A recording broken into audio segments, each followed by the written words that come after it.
시작했습니다. 어떻게 이럴 수가 있단 말입니까? 이 평범한 가정부가 어떻게 태준을 알 수 있단 말입니까? 은서는 떨리는 목소리로 이야기를 이어갔습니다. 태준이 16살까지 그 보육원에서 살았다고, 그가 자신의 가장 친한 친구였다고 말했습니다. 다른 아이들이 괴롭힐 때마다 태준이 그녀를 지켜주었다고 합니다. 그리고 태준은 늘 쌍둥이 형제 이야기를 했다고 했습니다. 큰 집에서 살았고 아버지가 요리사였다고 말이죠. 태윤은 여전히 믿기지 않았지만 다시 한번 액자 속 사진을 자세히 들여다보았습니다. 그 소년의 눈은 매일 아침 거울에서 보는 자신의 눈과 똑같았습니다. 같은 표정, 같은 눈빛이었습니다.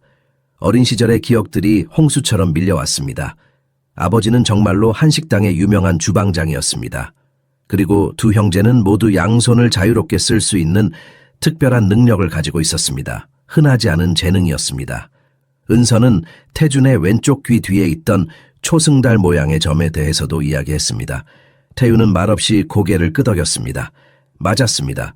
태준에게는 정말로 그런 점이 있었습니다. 은서는 또 태준이 그렸던 그림들을 기억해냈습니다. 집 그림, 피아노 그림, 손을 잡고 있는 아이들 그림, 그리고 주방장 모자를 쓴 남자 그림들을 말입니다. 모든 세부 사항이 태윤의 기억과 일치했습니다. 가슴이 무너져 내리는 것 같았습니다. 30년 동안 죽었다고 믿었던 동생이 살아있었을지도 모른다는 생각에 숨이 막혔습니다. 바로 그때 7살 딸 혜운이가 계단을 내려왔습니다. 아이는 집안의 이상한 분위기를 느끼고 겁먹은 표정을 지었습니다. 은서는 부드럽게 혜운이를 안심시키며 아이의 머리를 쓰다듬어 주었습니다. 말로는 설명할 수 없는 깊은 연결이 두 사람 사이에 흐르고 있었습니다. 혜운이가 방으로 돌아간 후 태윤은 은서에게 간청했습니다. 태준에 대해 아는 모든 것을 말해달라고 부탁했습니다. 은서는 천천히 앉았습니다. 깊게 숨을 들이쉬고 수년간의 침묵과 무관심 속에 감춰져 있던 과거를 드러내기 시작했습니다. 태윤의 손은 떨렸습니다. 드디어 진실을 알게 될 것입니다. 하지만 동시에 두려웠습니다. 만약 태준이 정말 살아있다면 왜 돌아오지 않았을까요? 무슨 일이 있었던 걸까요? 은서는 목이 메인 채로 이야기를 시작했습니다. 그녀의 눈에는 오래된 상처가 떠올랐습니다. 5살 때부터 성모 보육원에서 자랐다고 했습니다.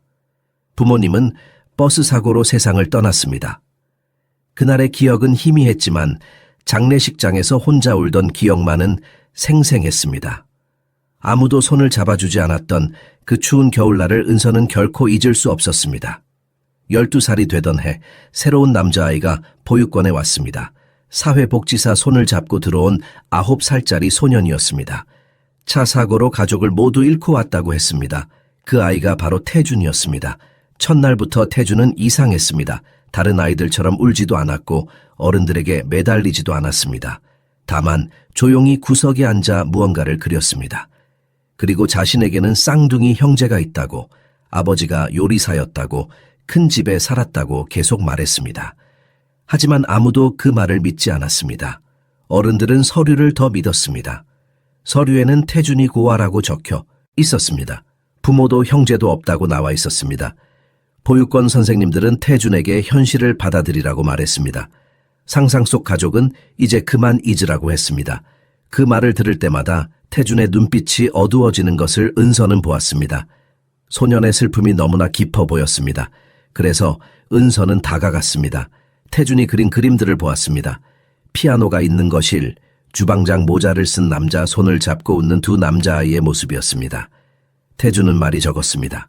그림으로 자신을 표현했습니다. 하지만 조용한 힘이 있었습니다. 나이 많은 아이들이 은서를 괴롭힐 때면 태준이 나섰습니다. 몸집이 작았지만 절대 물러서지 않았습니다. 그래서 자주 벌을 받았습니다. 밥을 못 먹기도 했고 방에 갇히기도 했습니다. 은서는 그런 태준을 돌보았습니다. 자신의 빵을 나눠줬고 아플 때 간호해줬습니다. 둘은 서로에게 의지했습니다. 세상에 둘만 남은 것처럼 느껴졌습니다. 절대 떨어지지 않겠다고 약속했습니다. 세월이 흘렀습니다. 태준이 16이 되던 해 모든 것이 무너졌습니다. 보육원 관리인과 심한 충돌이 있었습니다. 그 사람이 은서를 때리려 했고 태준이 막아섰던 것입니다. 큰 싸움이 벌어졌습니다. 그날 밤 태준은 결심했습니다. 더 이상 기다릴 수 없다고 했습니다.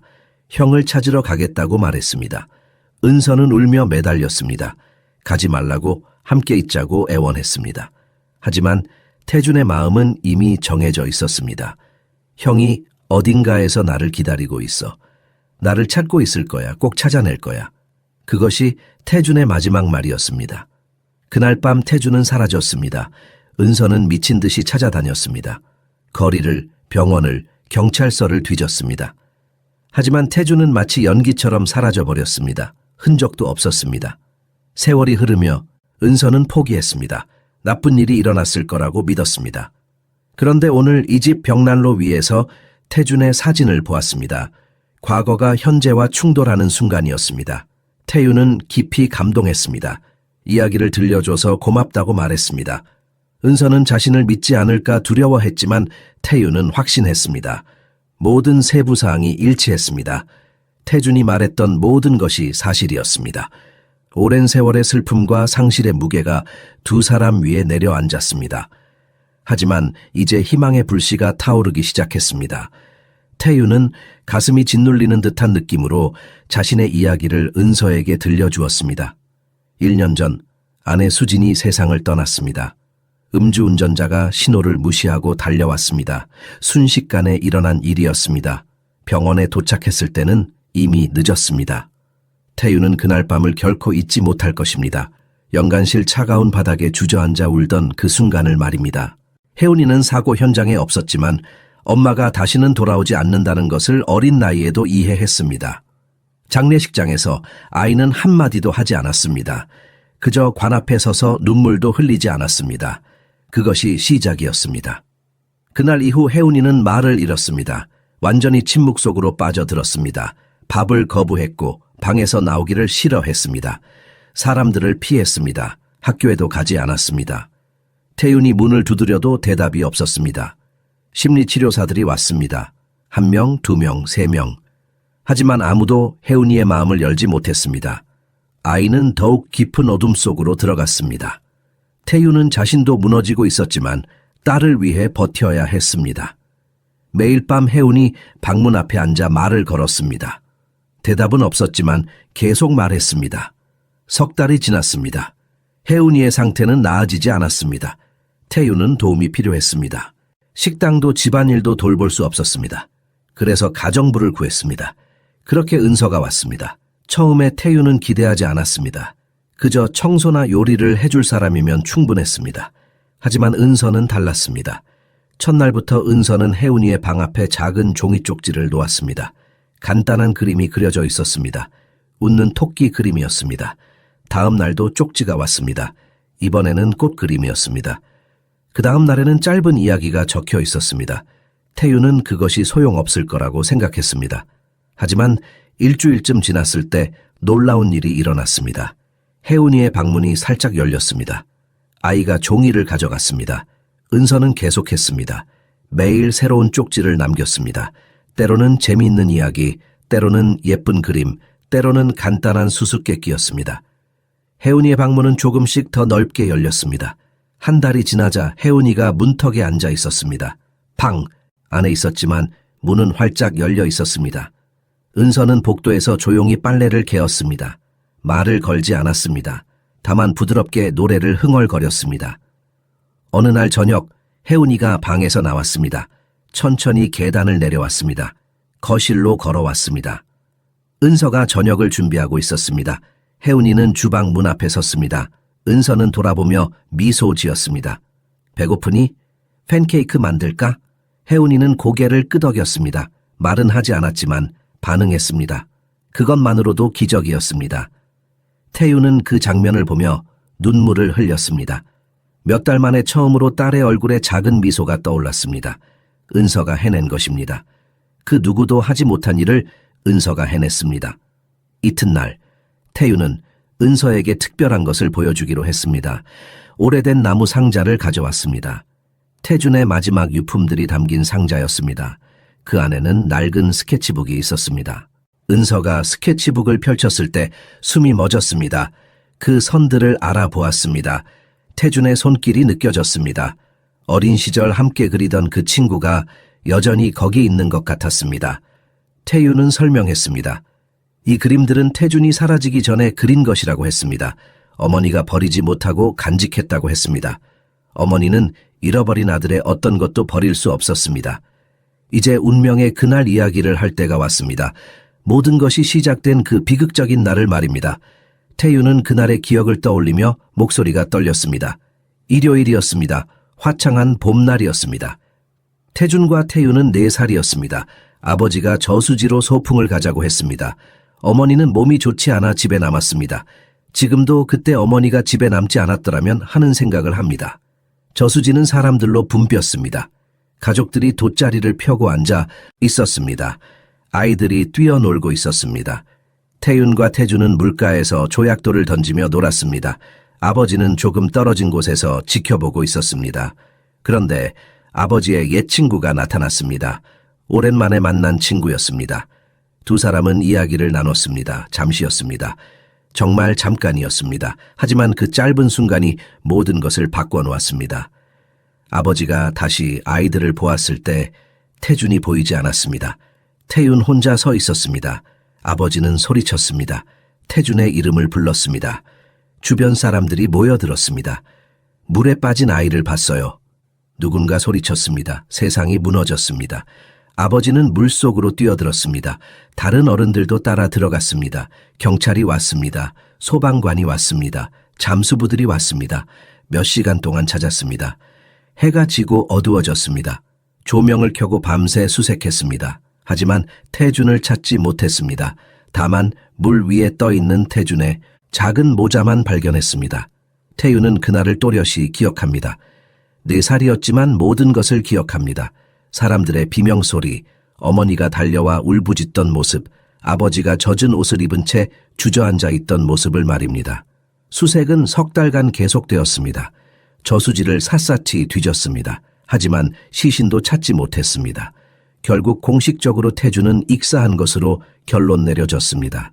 태윤은 그 상실을 결코 받아들이지 못했습니다. 동생의 손을 잡지 못한 것에 대한 죄책감을 평생 짊어졌습니다. 왜 형이 동생을 지키지 못했을까요? 몇 분만 더 조심했더라면, 손을 놓지 않았더라면. 어머니는 깊은 우울증에 빠졌습니다.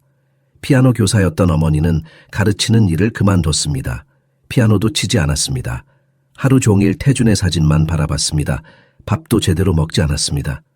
말도 거의 하지 않았습니다. 아버지는 일에 매달렸습니다. 슬픔을 잊기 위해 식당을 열었습니다. 아침부터 밤까지 주방에서 일했습니다. 태윤도 어린 나이부터 아버지를 도왔습니다. 요리를 배웠습니다. 그것이 아버지와 함께 있을 수 있는 유일한 방법이었습니다. 태윤은 책임감을 느꼈습니다. 자신이 남은 가족을 지켜야 한다고 생각했습니다. 15살이 되던 하에 어머니가 돌아가셨습니다. 의사들은 우울증 합병증이라고 했습니다. 하지만 태윤은 알았습니다. 어머니는 슬픔으로 죽은 것이라고 말입니다. 아버지는 10년을 더 살았습니다. 그동안 태윤에게 요리의 모든 비법을 가르쳤습니다. 아버지가 세상을 떠났을 때 태윤은 식당을 물려받았습니다. 그리고 서울에서 가장 유명한 한식당으로 만들었습니다. 두 분을 기리기 위해서였습니다. 이제 모든 것이 돌아왔습니다. 은서는 눈물을 글썽이며 이야기를 들었습니다. 태윤은 약속했습니다. 사립탐정을 고용하겠다고, 모든 기록을 뒤지겠다고 말했습니다. 만약 태준이 살아있다면 반드시 찾아내겠다고 했습니다. 은서도 함께하겠다고 했습니다. 이 여정에 동참하겠다고 약속했습니다. 두 사람은 서로를 바라보며 고개를 끄덕였습니다. 희망의 불씨가 커지고 있었습니다. 이틀이 지났습니다. 토요일 아침 예상치 못한 방문객이 저택에 도착했습니다. 현관벨이 울렸습니다. 태윤이 문을 열자 그곳에 연화가 서 있었습니다. 그의 옛 약혼녀였습니다. 입계는 환한 미소를 띠고 손에는 백합꽃 다발과 유명 베이커리의 빵이 들려 있었습니다. 오빠, 오래간만이에요. 연화는 마치 아무 일도 없었다는 듯이 집 안으로 들어왔습니다. 태윤은 당황했습니다. 불편했습니다. 그녀를 막으려 했지만 연화는 이미 거실로 걸어 들어가고 있었습니다. 태윤과 연화는 5년 전 약혼했었습니다. 하지만 수진을 만나고 모든 것이 바뀌었습니다. 태윤은 수진과 사랑에 빠졌고 연화와의 약혼을 파기했습니다. 연화는 그때 분노했습니다. 모욕을 당했다며 소리쳤습니다. 하지만 결국 떠났습니다. 그런데 지금 왜 돌아온 걸까요? 연화의 시선이 집안을 훑었습니다. 값비싼 가구들, 명화들, 크리스털 샹들리에를 보며 만족스러운 표정을 지었습니다. 바로 그때 은서가 나타났습니다. 청소복을 입고 머리를 단정하게 묶은 모습이었습니다. 안녕하세요. 은서가 공손하게 인사했습니다. 연화는 위아래로 은서를 훑어봤습니다. 값싼 옷, 거칠어진 손, 수수한 외모를 확인했습니다. 그리고는 차갑게 웃었습니다. 아, 가정부시군요. 집이 참 깨끗하네요. 고생이 많으시겠어요. 말은 정중했지만 눈빛은 차가웠습니다. 은서는 잠시 얼어붙었습니다. 그러나 곧 고개를 숙이고 부엌으로 물러났습니다. 연화는 만족스럽게 미소 지었습니다. 자리를 확인한 것입니다. 연화는 소파에 우아하게 앉았습니다. 디자이너 핸드백을 옆에 두고 다리를 꼬았습니다. 오빠, 많이 보고 싶었어요. 수진 언니 일 정말 안타까워요. 제가 장례식에 가지 못해서 미안해요. 해외에 있었거든요. 거짓말이었습니다. 연화는 서울에 있었습니다. 다만 가고 싶지 않았을 뿐입니다. 혜운이는 어때요? 많이 힘들었을 텐데. 연화는 걱정하는 척했습니다. 하지만 목소리에는 진심이 담겨 있지 않았습니다. 괜찮아지고 있어. 태유는 짧게 대답했습니다. 식당은 잘 되고 있어요. 요즘 경기가 안 좋다던데. 연화는 슬쩍 재산 상태를 탐색했습니다. 잘 되고 있어. 혹시 새로 만나는 사람 있어요? 이 질문이 진짜 목적이었습니다. 태유는 대답하지 않았습니다. 바로 그때 계단에서 소리가 났습니다. 혜운이가 작은 곰 인형을 안고 내려오고 있었습니다. 연화를 보자 아이는 멈춰 섰습니다. 경계하는 눈빛이었습니다. 혜운아, 이모가 왔어. 얼마나 컸니? 이리 와봐. 연화는 애정 어린 목소리로 말했지만 혜운이는 움직이지 않았습니다. 오히려 한 걸음 뒤로 물러났습니다. 부엌에서 은서가 나타났습니다. 접시에 팬케이크를 담아 들고 있었습니다. 혜운이는 즉시 은서에게 달려갔습니다. 연화를 완전히 무시한 채 은서의 손을 잡았습니다. 은서 이모, 배고파요. 아이가 말했습니다. 은서를 볼 때만 혜운이는 웃었습니다. 연화를 쳐다보지도 않았습니다. 연화의 얼굴이 굳었습니다. 불쾌함을 애써 감추며 미소를 유지했습니다. 방문이 끝날 무렵 연화는 제안했습니다. 오빠 우리 저녁 식사 같이 해요. 옛날 가던 그 프랑스 레스토랑 있잖아요. 태유는 주저했습니다. 생각해볼게. 연화는 떠났습니다. 하지만 그녀의 의도는 분명했습니다. 태윤에게 다시 접근하려는 것입니다.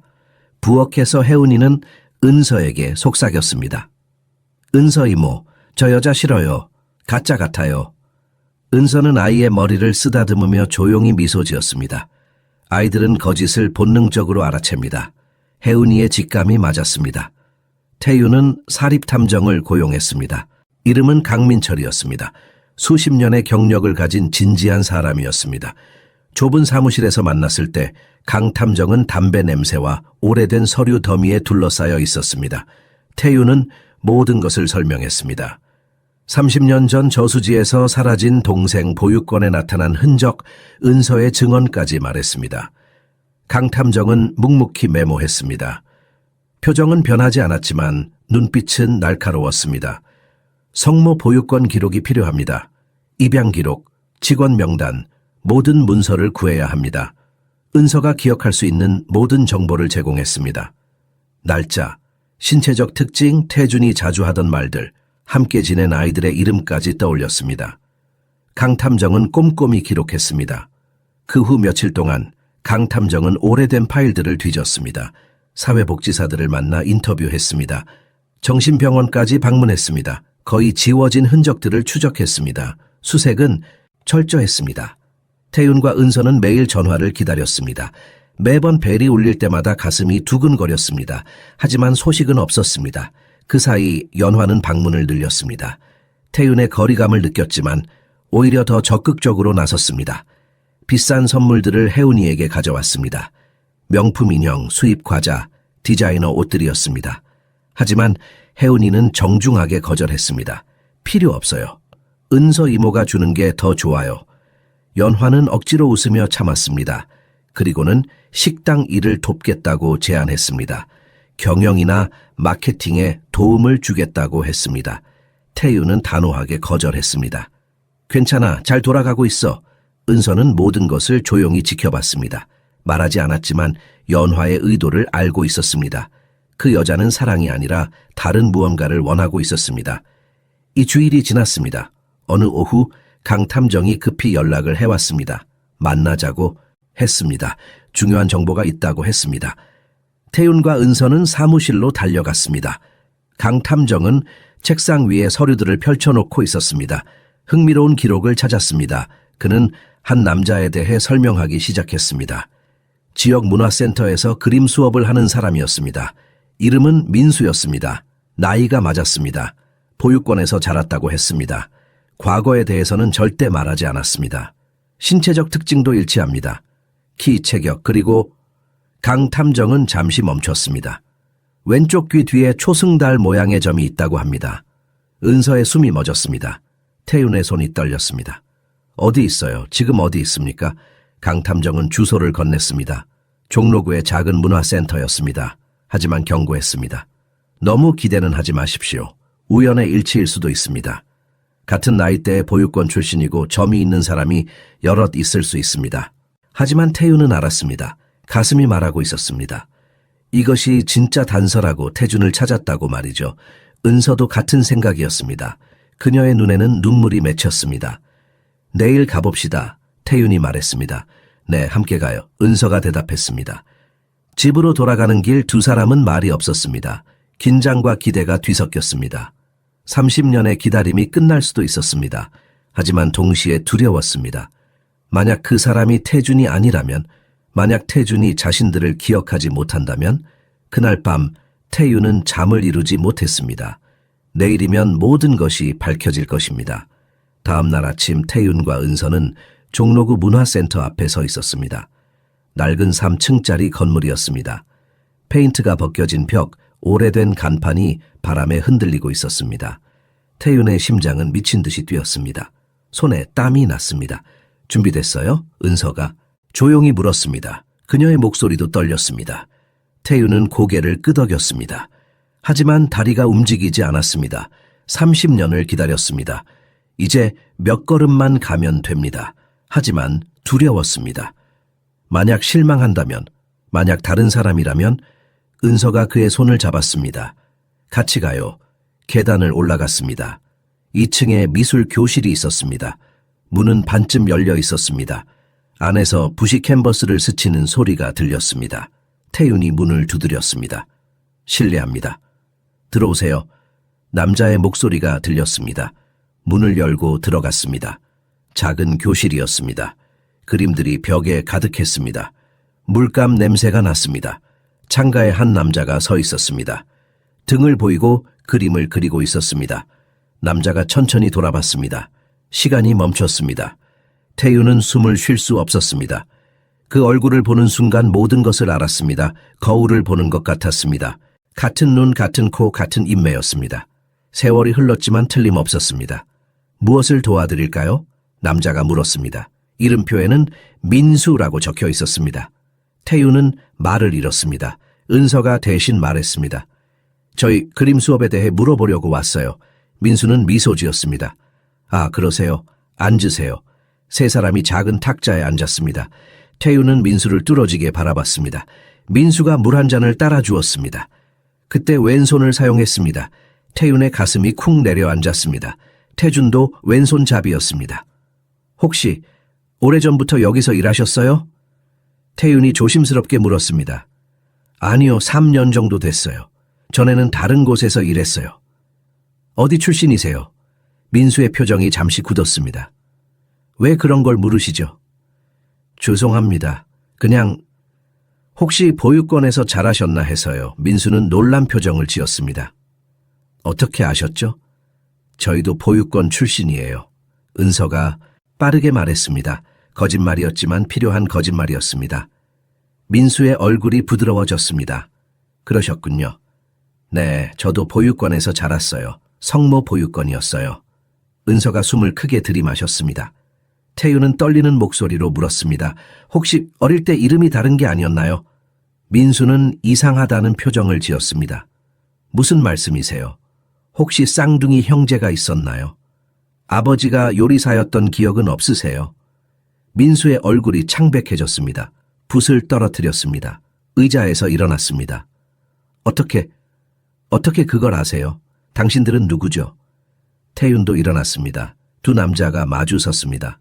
거울처럼 똑같은 키, 똑같은 체격이었습니다. 당신 왼쪽 귀 뒤에 점이 있죠? 태윤이 떨리는 목소리로 물었습니다. 민수는 본능적으로 귀를 만졌습니다. 어떻게? 태준아. 태윤의 목소리가 깨졌습니다. 나야, 태윤이야, 내 형이야. 방 안의 공기가 얼어붙었습니다. 민수는 뒤로 물러섰습니다. 믿을 수 없다는 표정이었습니다. 손이 떨렸습니다. 아니에요. 제 이름은 민수예요. 당신을 모릅니다. 하지만 그의 눈에는 무언가가 깨어나고 있었습니다. 깊은 곳에 묻혀있던 기억이 흔들리고 있었습니다. 은서가 조용히 말했습니다. 태준 나예요. 은서예요. 보육원에서 같이 지냈잖아요. 기억 안 나요? 민수는 고개를 저었습니다. 하지만 눈물이 흘러내렸습니다. 저는 기억이 안 나요. 9살 이전 기억이 없어요. 그 순간 모든 것이 명확해졌습니다. 사고로 기억을 잃었던 것입니다. 하지만 몸은 기억하고 있었습니다. 영혼은 진실을 알고 있었습니다. 태유는 천천히 다가갔습니다. 괜찮아. 천천히 기억할 거야. 내가 도와줄게. 이제 집에 가자. 민수는 주저앉았습니다. 30년 동안 느꼈던 공허함이 무엇이었는지 이제 알 것 같았습니다. 민수는 한참 동안 말이 없었습니다. 창밖을 바라보며 깊은 생각에 잠겼습니다. 태윤과 은서는 기다렸습니다. 서두르지 않았습니다. 이 순간을 조심스럽게 다뤄야 했습니다. 마침내 민수가 입을 열었습니다. 제가 기억하는 가장 오래된 순간은 병원 침대였어요. 9살 때였어요. 머리가 깨질 듯이 아팠어요. 의사들이 제 주변을 둘러싸고 있었어요. 그는 잠시 멈췄습니다. 손으로 머리를 쓸어내렸습니다. 그들은 제가 차 사고를 당했다고 했어요. 가족이 모두 죽었다고 했어요. 하지만 저는 가족의 얼굴조차 기억나지 않았어요. 제 이름도 몰랐어요. 은서의 눈에서 눈물이 흘렀습니다. 태유는 주먹을 꽉 쥐었습니다. 사회복지사가 서류를 가져왔어요. 거기에 민수라고 적혀 있었어요. 그래서 저는 민수가 됐어요. 다른 이름을 몰랐으니까요. 하지만 꿈을 꿨어요. 민수의 목소리가 떨렸습니다. 매일 밤 같은 꿈을 꿨어요. 똑같이 생긴 남자아이가 나왔어요. 우리는 손을 잡고 웃고 있었어요. 어떤 남자가 하얀 옷을 입고 우리에게 음식을 주고 있었어요. 태윤의 심장이 뛰었습니다. 아버지였습니다. 주방복을 입은 아버지를 기억하고 있었습니다. 꿈속에서 피아노 소리가 들렸어요. 부드러운 여자 목소리가 노래를 불렀어요.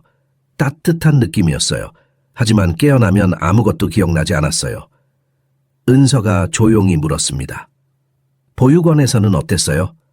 민수는 쓴웃음을 지었습니다.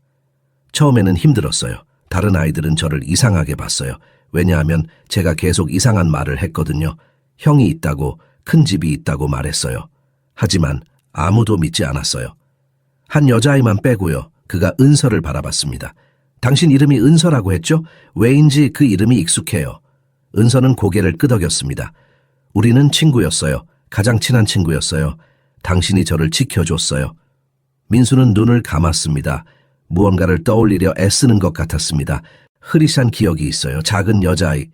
울고 있었어요. 제가 그 아이 손을 잡았어요. 괜찮아. 내가 지켜줄게라고 말했어요. 은서가 흐느꼈습니다. 맞아요. 그게 저예요. 민수는 머리를 감쌌습니다. 왜 이렇게 아프죠? 머릿속이 뒤죽박죽이에요. 태윤이 다가갔습니다. 천천히 해도 돼. 억지로 기억할 필요 없어. 아니요. 민수가 고개를 저었습니다. 알고 싶어요. 평생을 뭔가 잃어버린 느낌으로 살았어요. 매일 아침 일어나면 텅 빈 느낌이었어요. 제가 누구인지 몰랐어요. 그는 일어나 벽에 걸린 그림을 가리켰습니다. 두 아이가 손을 잡고 있는 그림이었습니다. 이것을 몇 번이고 그렸어요. 왜 그리는지도 몰랐어요. 그냥 그려야만 했어요. 태윤이 그림을 자세히 봤습니다. 두 소녀는 똑같이 생겼습니다. 쌍둥이였습니다. 다른 그림도 있어요. 민수가 스케치북을 꺼냈습니다. 거기에는 집, 피아노, 주방, 그림들이 가득했습니다. 은서가 말했습니다. 이것들 어릴 때 태준이 그렸던 그림이랑 똑같아요. 민수는 스케치북을 떨리는 손으로 안았습니다. 그럼 정말 제가 태준인가요? 당신들 말이 사실인가요? 태유는 주머니에서 낡은 사진을 꺼냈습니다. 4살 쌍둥이가 찍힌 사진이었습니다. 민수에게 건넸습니다. 민수는 사진을 보는 순간 무너졌습니다. 사진 속 두 소년 중 한 명이 자신이었습니다. 의심의 여지가 없었습니다. 이건 저예요. 이게 저라는 걸 알 수 있어요. 그의 목소리는 울음이 섞였습니다. 태윤이 무릎을 꿇고 동생 앞에 앉았습니다. 그래, 넌 태준이야. 내 동생이야. 30년 동안 찾았어. 두 형제는 서로를 껴안았습니다. 30년의 슬픔이 한순간에 터져 나왔습니다. 은서는 옆에서 조용히 울었습니다. 잃어버렸던 조각이 제자리를 찾았습니다. 비록 기억은 흐릿하지만 피는 거짓말하지 않았습니다. 일주일이 지났습니다. 민수는 태윤의 집을 여러 번 방문했습니다. 천천히 가족과 친해지고 있었습니다. 혜운이는 새로운 삼촌을 좋아했습니다. 민수가 그림을 그려주면 아이는 행복해했습니다. 하지만 모든 사람이 기뻐한 것은 아니었습니다.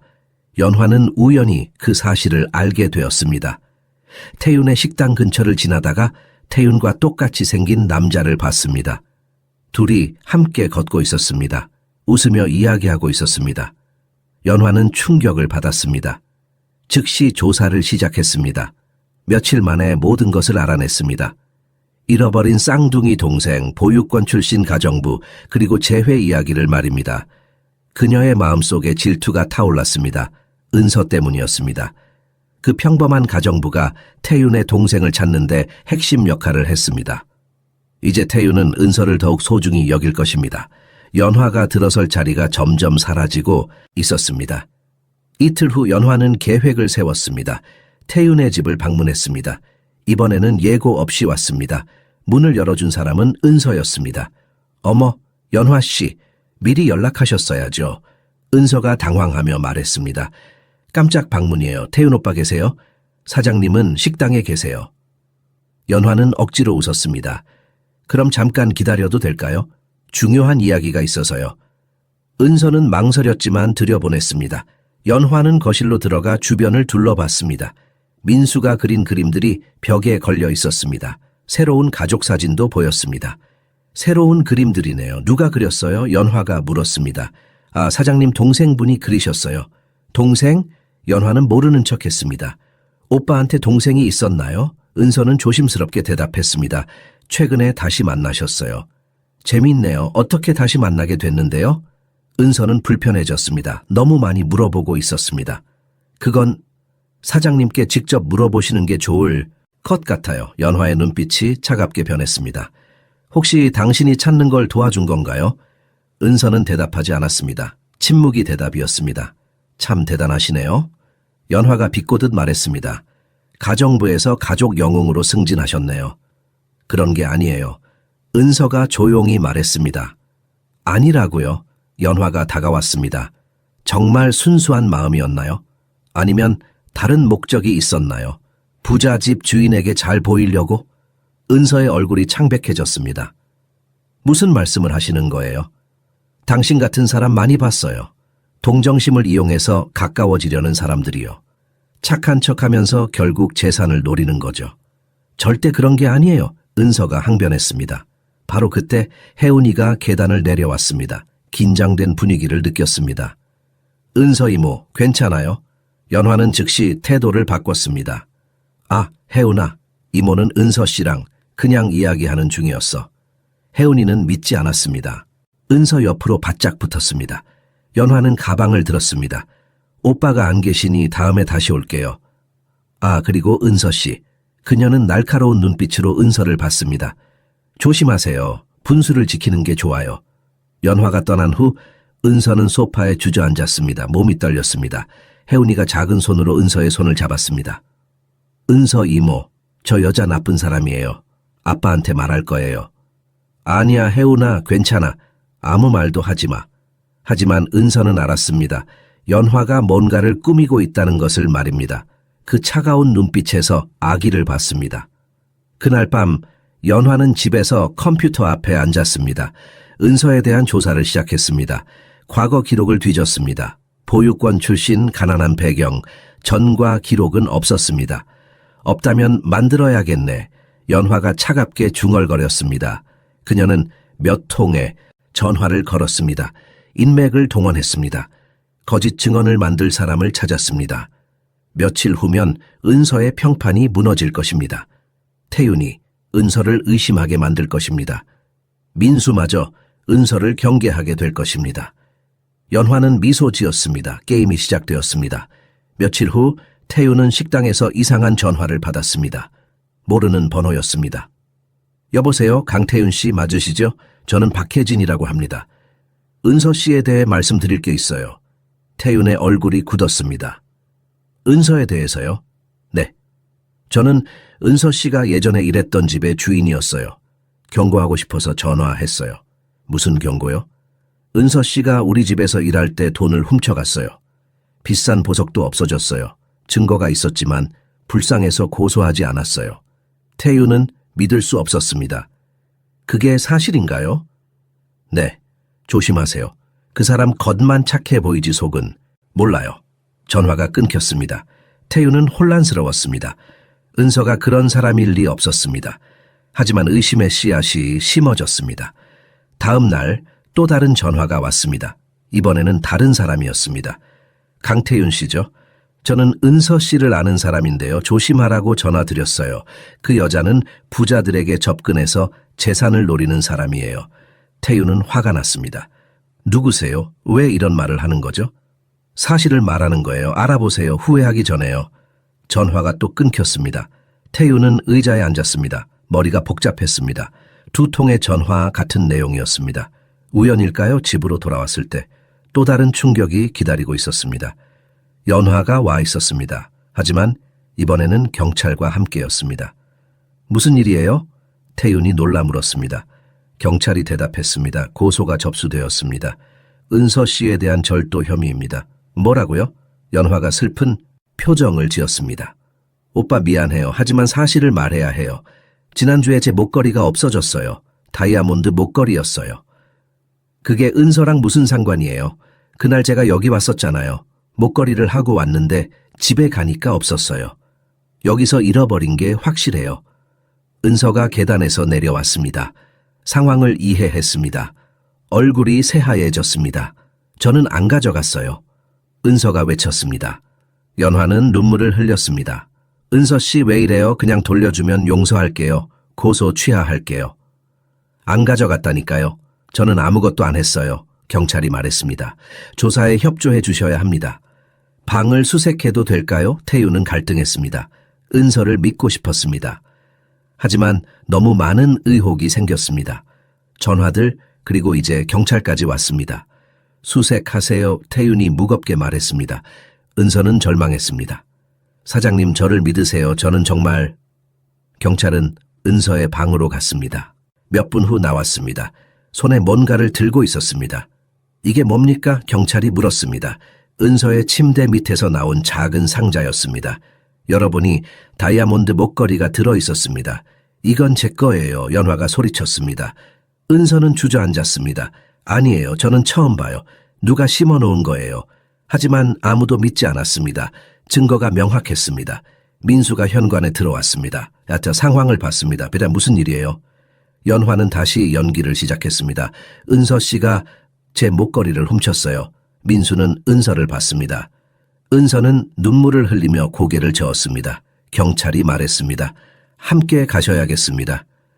잠깐만요. 혜은이가 계단에서 소리쳤습니다.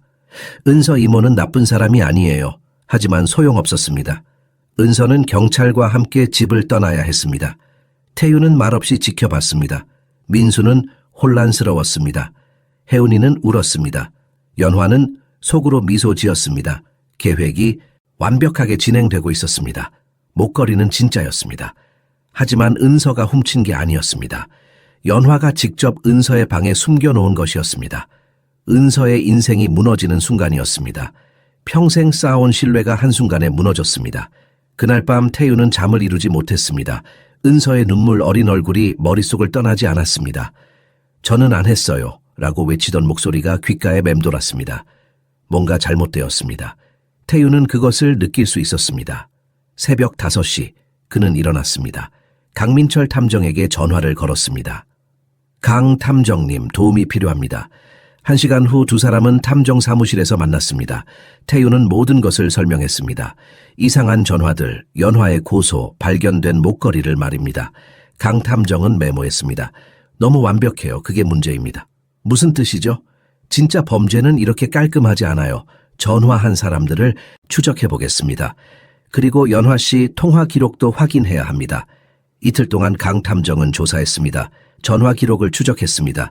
은서를 비난했던 사람들을 찾아냈습니다. 그리고 놀라운 사실을 발견했습니다. 박혜진이라는 여자는 존재하지 않았습니다. 전화번호는 선불폰이었습니다. 구매 기록을 확인하니 연화의 신용카드로 산 것이었습니다. 두 번째 전화도 같은 패턴이었습니다. 모두 연화와 연결되어 있었습니다. 강 탐정은 더 깊이 파고들었습니다. 은서가 일했다는 집들을 방문했습니다. 모두 거짓이었습니다. 은서에 대한 나쁜 이야기는 단 하나도 사실이 아니었습니다. 그리고 결정적인 증거를 찾았습니다. 태윤 집의 보안 카메라 영상이었습니다. 연화가 방문했던 그날 그녀는 2층으로 올라갔습니다. 아무도 없을 때였습니다. 은서의 방에 들어갔습니다. 가방에서 뭔가를 꺼내 침대 밑에 숨겼습니다. 3분도 안 걸렸습니다. 완벽한 증거였습니다. 강 탐정은 즉시 태윤에게 연락했습니다. 증거를 찾았습니다. 연화 씨가 목걸이를 심어 놓은 겁니다. 태윤은 분노로 떨었습니다. 은서를 의심했던 자신이 부끄러웠습니다. 경찰에 알려야 합니다. 강 탐정이 말했습니다. 1시간 후 경찰서에 도착했습니다. 담당 형사에게 모든 증거를 제출했습니다. CCTV 영상, 전화 기록, 거짓 증인들의 진술서를 보여줬습니다. 형사는 심각한 표정을 지었습니다. 이건 무고죄입니다. 허위사실 유포죄도 해당됩니다. 은서 씨는 어떻게 되나요? 즉시 석방됩니다. 무혐의 처리될 겁니다. 2시간 후 은서가 나왔습니다. 이틀 동안 구치소에 있었습니다. 얼굴은 창백했고 눈은 충혈되어 있었습니다. 태윤이 다가갔습니다. 은서 씨, 정말 미안합니다. 은서는 아무 말도 하지 않았습니다. 다만 눈물만 흘렀습니다. 제가 당신을 의심했어요. 용서해 주세요. 은서는 고개를 저었습니다. 괜찮아요. 저도 그 자리였으면 의심했을 거예요. 민수가 달려왔습니다. 은서 괜찮아? 그는 은서를 껴안았습니다. 미안해. 내가 너를 믿었어야 했는데. 괜찮아요, 태준. 은서가 작게 웃었습니다. 처음으로 민수를 태준이라고 불렀습니다. 경찰은 연화를 체포하러 갔습니다. 그녀는 고급 아파트에 있었습니다. 증거를 보여주자 안색이 변했습니다. 이건 오해예요. 오해가 아닙니다. 모든 증거가 있습니다. 연화는 체포되었습니다. 법정에 서야 했습니다. 거짓 고소, 명예훼손, 무고죄가 적용되었습니다.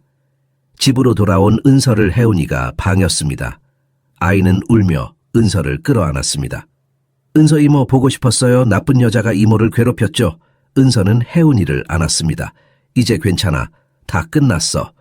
저녁 식사 자리에서 태유는 일어났습니다. 은서 씨, 당신에게 사과하고 싶습니다. 제가 당신을 의심했습니다. 당신이 우리 가족에게 해준 모든 것을 생각하면 부끄럽습니다.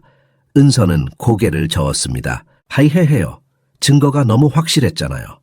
아니요. 태윤이 단호하게 말했습니다.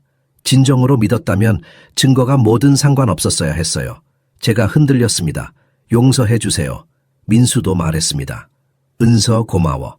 네가 아니었으면 나는 여전히 길을 잃은 사람이었을 거야. 은서의 눈에 눈물이 맺혔습니다. 하지만 이번에는 행복한 눈물이었습니다. 가족이 다시 모였습니다. 더 강해진 채로 말입니다. 며칠이 지나면서 민수는 집을 더 자주 방문했습니다. 매번 올 때마다 조금씩 변했습니다.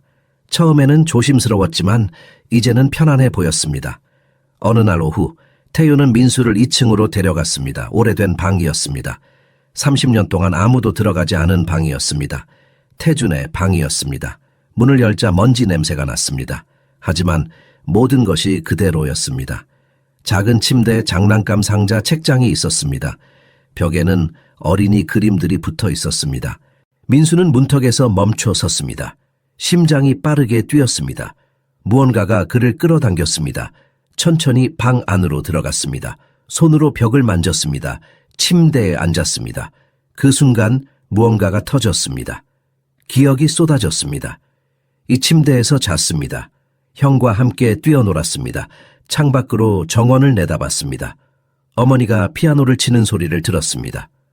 형, 민수가 떨리는 목소리로 말했습니다. 기억나. 이 방을 기억해. 태유는 옆에 앉았습니다.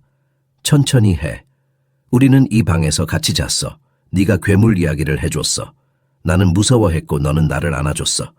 민수의 눈에서 눈물이 흘렀습니다. 그리고 그날 민수의 얼굴이 일그러졌습니다. 물이 차가웠어. 너무 차가웠어. 숨을 쉴 수 없었어. 내 이름을 불렀어. 하지만 네가 보이지 않았어. 태윤도 울었습니다. 미안해. 내가 너를 지키지 못했어. 아니야. 민수가 고개를 저었습니다. 내 잘못이 아니야. 나도 이제 알아. 그날 무슨 일이 있었는지. 두 형제는 한참 동안 울었습니다. 30년의 그리움이 터져 나왔습니다. 저녁이 되어 아래층으로 내려왔습니다. 은서가 저녁을 준비하고 있었습니다. 혜운이는 숙제를 하고 있었습니다. 민수는 모두를 불러 모았습니다. 중요한 이야기가 있다고 했습니다. 나는 확신하고 싶어. 민수가 말했습니다. DNA 검사를 받고 싶어. 태유는 놀랐습니다. 왜? 우리는 이미 알잖아. 알아. 하지만 공식적으로 확인하고 싶어. 법적으로도 인정받고 싶어. 나는 민수가 아니라 태준이야. 내 진짜 이름을 되찾고 싶어. 은서가 고개를 끄덕였습니다. 좋은 생각이에요. 다음 날 두 형제는 병원에 갔습니다. 혈액 샘플을 채취했습니다.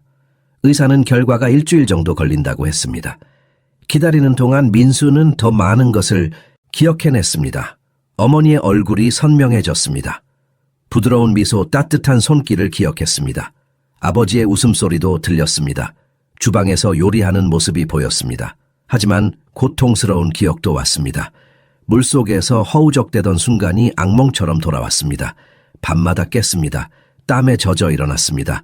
은서가 걱정했습니다. 괜찮아요? 괜찮아. 민수가 억지로 웃었습니다.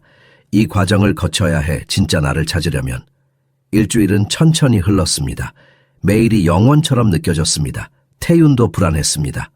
결과가 나오면 모든 것이 확정될 것입니다. 법적으로, 공식적으로 동생이 돌아오는 것입니다. 드디어 전화가 왔습니다. 병원에서였습니다. 결과가 나왔다고 했습니다. 태윤과 민수는 함께 병원에 갔습니다. 은서도 동행했습니다. 의사의 사무실에 앉았습니다. 봉투를 받았습니다.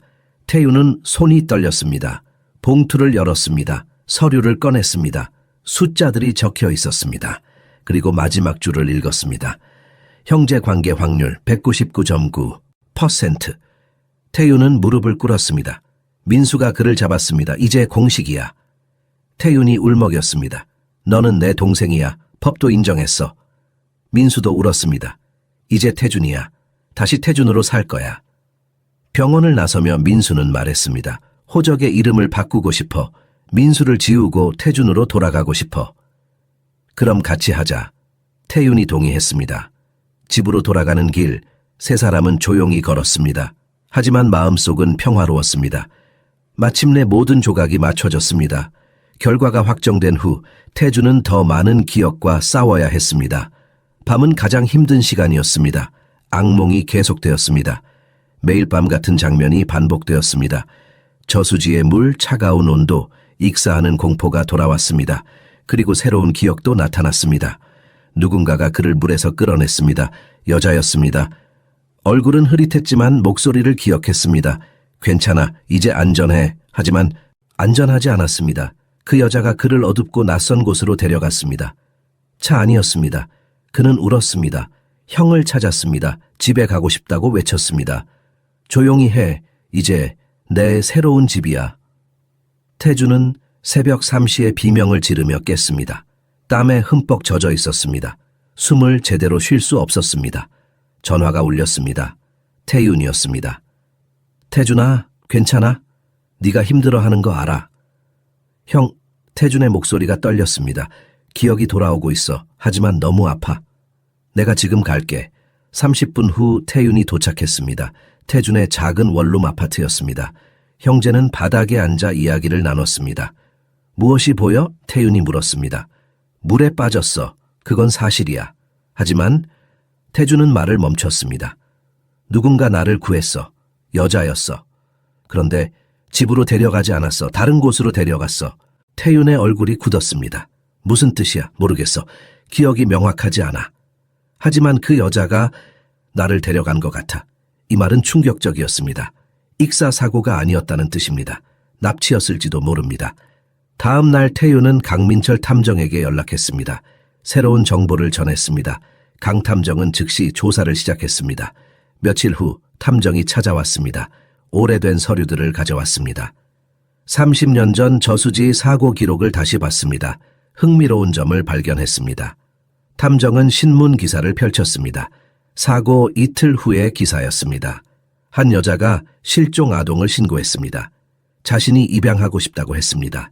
이름은 최명희였습니다. 그 여자가 태준을 데려갔나요? 태윤이 물었습니다. 가능성이 높습니다. 최명희는 당시 사회복지사였습니다. 보육원과 연결되어 있었습니다. 태준은 그 이름을 들었을 때 온몸이 얼어붙었습니다. 어디선가 들어본 이름이었습니다. 최명희. 태준이 중얼거렸습니다. 어머니야, 그 사람이 나를 키운 사람이야. 모두가 침묵했습니다. 진실이 드러나고 있었습니다. 최명희는 5년 전에 죽었습니다. 강 탐정이 말했습니다. 암으로요. 태준은 복잡한 감정을 느꼈습니다. 그 여자는 자신을 키웠습니다. 먹여주고 재워줬습니다. 하지만 그가 진짜 가족에게 돌아가지 못하게 막았습니다. 거짓말을 했습니다. 그의 기억을 조작했습니다. 왜? 태준이 물었습니다. 왜 그런 짓을 한 거죠? 조사가 더 필요합니다. 강 탐정이 대답했습니다. 최명희의 집을 방문해야 합니다. 혹시 단서가 남아있을지 모릅니다. 이틀 후 세 사람은 경기도의 작은 마을로 갔습니다. 최명희가 살았던 집이었습니다. 지금은 비어 있었습니다. 먼지투성이에 낡았습니다. 집 안으로 들어갔습니다. 오래된 가구들이 있었습니다. 다락방에 상자들이 쌓여 있었습니다. 태준은 상자를 열었습니다. 오래된 서류들이 나왔습니다. 그리고 일기장을 발견했습니다. 최명희의 일기였습니다. 떨리는 손으로 펼쳤습니다. 30년 전 날짜를 찾았습니다. 일기에는 충격적인 내용이 적혀 있었습니다. 오늘 완벽한 아이를 찾았다. 저수지에서 익사할 뻔한 아이를 구했다. 아무도 보지 못했다. 이 아이는 내 아들이 될 것이다. 내가 이렇게라도 엄마가 되고 싶었다. 태준은 일기를 떨어뜨렸습니다. 진실이 너무나 잔인했습니다. 그는 납치된 것이었습니다. 자신의 인생을 빼앗긴 것이었습니다. 태윤이 그를 안았습니다. 이제 알았어. 네 잘못이 아니야. 태준은 울었습니다. 분노와 슬픔이 뒤섞였습니다. 최명희는 이미 죽었습니다. 복수할 수도 없었습니다. 다만 진실만 남았습니다. 하지만 이제 알았습니다.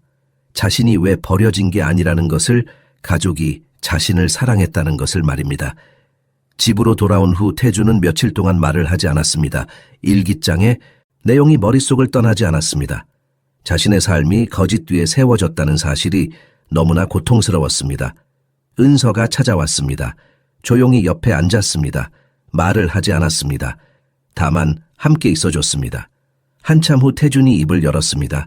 나는 평생을 외로움 속에서 살았어. 뭔가 잃어버린 느낌이었어. 이제 그 이유를 알아. 진짜 나를 빼앗겼기 때문이야. 은서는 그의 손을 잡았습니다. 하지만 이제 되찾았잖아. 내 이름도 가족도. 그래. 태준이 고개를 끄덕였습니다. 하지만 30년을 돌려받을 수는 없어. 어머니를 다시 볼 수 없어. 아버지와 함께한 시간을 되돌릴 수 없어. 맞아. 은서가 인정했습니다. 하지만 지금부터 만들 수 있어. 새로운 기억들을. 태유는 더 깊이 조사했습니다. 강 탐정과 함께 최명희의 과거를 파헤쳤습니다. 최명희는 결혼을 했지만 아이를 가질 수 없었습니다. 남편은 그녀를 떠났습니다. 그 후 그녀는 집착에 빠졌습니다. 아이를 갖고 싶다는 집착이었습니다. 입양을 시도했지만 거절당했습니다. 정신 상태가 불안정하다는 이유였습니다. 그래서 다른 방법을 찾았습니다. 저수지에서 태준을 발견한 것은 우연이 아니었습니다. 최명희는 그곳에 있었습니다. 아이를 찾고 있었습니다. 그리고 태준을 봤습니다. 물에 빠진 아이를 구했습니다. 하지만 돌려주지 않았습니다. 서류를 위조했습니다. 차 사고로 부모를 잃은 고아라고 거짓 서류를 만들었습니다. 사회복지사였기에 가능한 일이었습니다. 시스템을 이용했습니다. 태준의 기억은 사고의 충격으로 지워졌습니다. 최명희는 그것을 이용했습니다. 새로운 과거를 만들어줬습니다. 거짓된 과거를 말입니다. 강 탐정은 더 많은 증거를 찾았습니다. 최명희의 집에서 발견한 상자에는 신문 스크랩이 있었습니다. 태준의 실종 사건을 다룬 기사들이었습니다. 가족들이 울부짖는 사진도 있었습니다. 그 여자는 알고 있었어. 태윤이 분노했습니다. 우리 가족이 얼마나 고통받는지 알고 있었어. 그런데도 태준을 돌려주지 않았어. 태준은 그 스크랩들을 봤습니다. 어머니의 사진이 있었습니다. 창백한 얼굴로 울고 있는 모습이었습니다. 아버지는 고개를 숙이고 있었습니다. 어린 태윤은 혼란스러운 표정이었습니다. 나 때문에 태준이 떨렸습니다. 내가 사라져서 가족이 무너졌어. 아니야. 태윤이 단호하게 말했습니다. 네 잘못이 아니야. 최명희의 잘못이야. 하지만 죄책감은 쉽게 사라지지 않았습니다. 태준은 밤마다 어머니의 얼굴을 떠올렸습니다. 자신을 기다리며 죽어간 어머니를 생각했습니다. 일주일 후 태준은 결심했습니다. 부모님 묘소에 가야 했습니다. 아직 한 번도 가보지 못했습니다. 태윤과 은서가 함께 갔습니다. 서울 외곽의 조용한 공동묘지였습니다. 두 개의 묘비가 나란히 서 있었습니다. 태준은 무릎을 꿇었습니다. 묘비를 쓰다듬었습니다. 어머니의 이름, 아버지의 이름을 읽었습니다. 어머니, 아버지, 저예요, 태준이에요. 늦었어요. 정말 죄송해요. 목이 메었습니다. 말을 이어가기 힘들었습니다. 제가 돌아오지 못해서 미안해요. 제 의지가 아니었어요. 저도 집에 가고 싶었어요. 매일 밤 꿈을 꿨어요. 하지만 기억할 수 없었어요. 은서는 조용히 울었습니다. 태윤은 동생의 어깨를 안았습니다. 이제 제가 누군지 알아요. 저는 강태준이에요. 어머니와 아버지의 아들이에요. 다시 가족으로 돌아왔어요. 바람이 불었습니다. 마치 대답하는 것 같았습니다. 어머니가 우울증으로 돌아가신 거 알아요. 제 때문이었죠. 그게 너무 아파요. 하지만 이제 형이랑 함께 잘 살게요. 어머니가 바라셨던 대로요. 1시간 동안 그곳에 있었습니다. 태준은 평생 하지 못했던 이야기를 했습니다.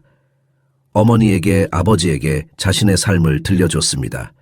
떠나기 전 태준은 작은 그림을 남겼습니다. 손을 잡고 있는 두 남자아이 그림이었습니다. 형제였습니다. 다음에 또 올게요. 약속해요. 묘지를 떠나며 태준은 조금 가벼워진 느낌을 받았습니다. 여전히 아팠지만 이제 방향을 알았습니다. 앞으로 나아갈 수 있었습니다. 묘소 방문 후 태준은 법적 절차를 시작했습니다. 이름을 바꾸고 호적을 정정하는 일이었습니다. 쉽지 않은 과정이었습니다. 변호사 사무실에 여러 번 갔습니다. 서류를 제출했습니다. DNA 검사 결과, 신분증, 납치 증거 자료를 모두 준비했습니다. 특별한 케이스입니다. 변호사가 말했습니다. 하지만 증거가 확실하니 승인될 겁니다. 한 달이 걸렸습니다. 법원 심리가 있었습니다. 태준과 태윤은 함께 참석했습니다. 판사 앞에서 모든 것을 설명했습니다. 판사는 서류들을 검토했습니다. 오래 걸렸습니다. 모두가 숨죽이며 기다렸습니다. 마침내 판사가 판결했습니다. 신원 정정 청구를 승인합니다. 민수는 공식적으로 강태준으로 등록됩니다. 법정에 환호가 터졌습니다. 태준은 울었습니다. 30년 만에 진짜 이름을 되찾았습니다. 서류를 받았습니다. 새로운 주민등록증도 발급받았습니다. 거기에는 강태준이라고 적혀 있었습니다. 이제 진짜야. 태준이 중얼거렸습니다. 이제 진짜 나야. 하지만 이름만 바꾸는 것으로는 충분하지 않았습니다. 삶 전체를 재건해야 했습니다. 태준은 원룸 아파트를 정리했습니다. 민수로 살았던 삶을 뒤로 했습니다. 태윤이 제안했습니다. 우리 집에서 살자. 내 방이 있잖아. 태준은 주저했습니다. 형한테 부담되지 않을까? 무슨 소리야. 넌 내 동생이야. 당연히 같이 살아야지. 은서도 동의했습니다. 맞아요. 가족이잖아요. 혜운이는 가장 기뻐했습니다.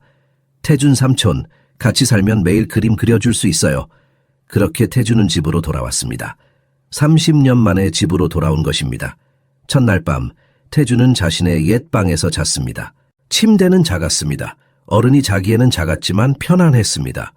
집의 냄새, 소리, 느낌이 익숙했습니다. 다음 날부터 새로운 일상이 시작되었습니다. 아침에 일어나면 태윤이 아침을 준비하고 있었습니다. 은서가 혜운이를 학교에 보낼 준비를 했습니다. 태준도 함께 식탁에 앉았습니다. 가족처럼 느껴져. 태준이 말했습니다. 가족이잖아. 태윤이 웃었습니다. 태준은 새로운 일을 시작하기로 했습니다. 더 이상 작은 문화센터에서 일하지 않았습니다. 태윤의 식당에 합류했습니다. 그림을 그려줄 수 있어? 태윤이 물었습니다. 무슨 그림? 식당 벽화, 우리 가족의 이야기를 그림으로 표현해줘. 그리고 메뉴판 디자인도. 태주는 기뻐했습니다. 자신의 재능을 가족을 위해 쓸 수 있었습니다. 며칠 동안 벽에 밑그림을 그렸습니다. 식당의 역사를 담았습니다. 할아버지가 주방에서 요리하는 모습, 할머니가 피아노를 치는 모습, 두 아이가 뛰어노는 모습을 그렸습니다. 손님들이 감탄했습니다.